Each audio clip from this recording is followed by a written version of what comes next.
Hello yogis, I thought I would do a little video today about Tadasana. So we're going to get started on our mat. The feet can either be about hip distance apart or the toes touching. Either way, I find that the toes touching sometimes activates the abductor muscles a little bit more, the inner muscles of the leg. But if you don't feel very stable with the toes touching, then you can absolutely have the feet about hip distance apart. The main focus of this pose, I would say, would be to root down and get into your body and ground down. So, with that in mind, go ahead and lift the toes. Feet can be apart or big toes touching. Begin to sway forward and back, just exploring all the muscles of the feet. Maybe lift the toes, root them back down, maybe scrunch them into the earth.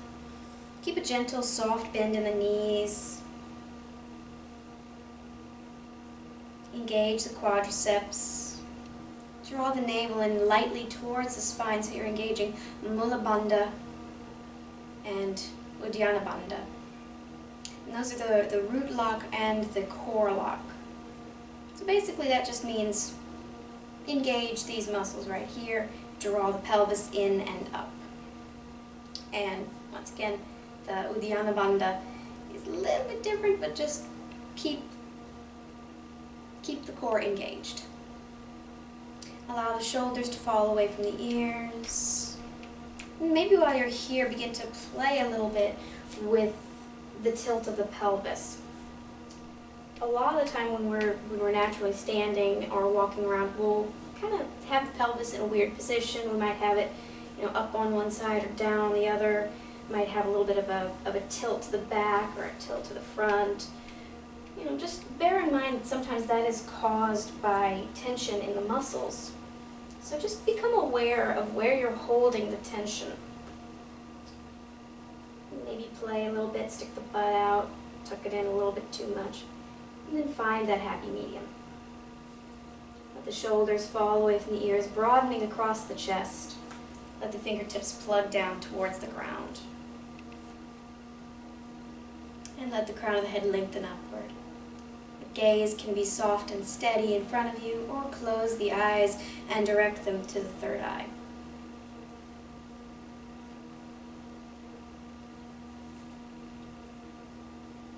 Begin to tune into your breath and your body,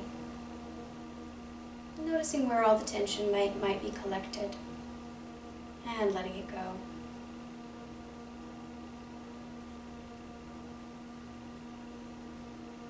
Coming into stillness.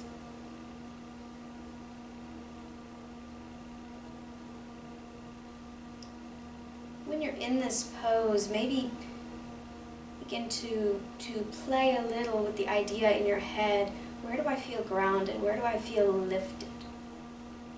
Rooting down through the feet and lifting up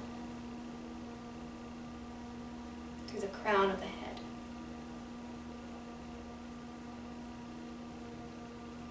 And that is Tadasana.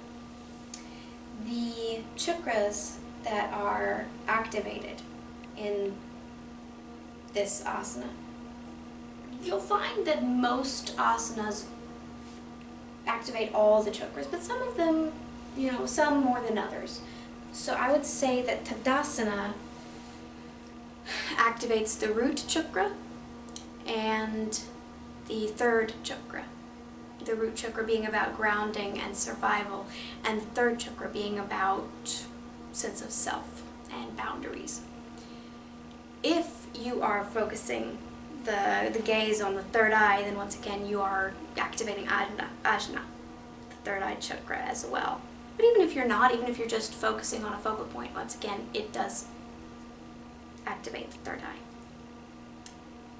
So I hope you all enjoyed this video, and I hope you have a wonderful rest of the day. Namaste.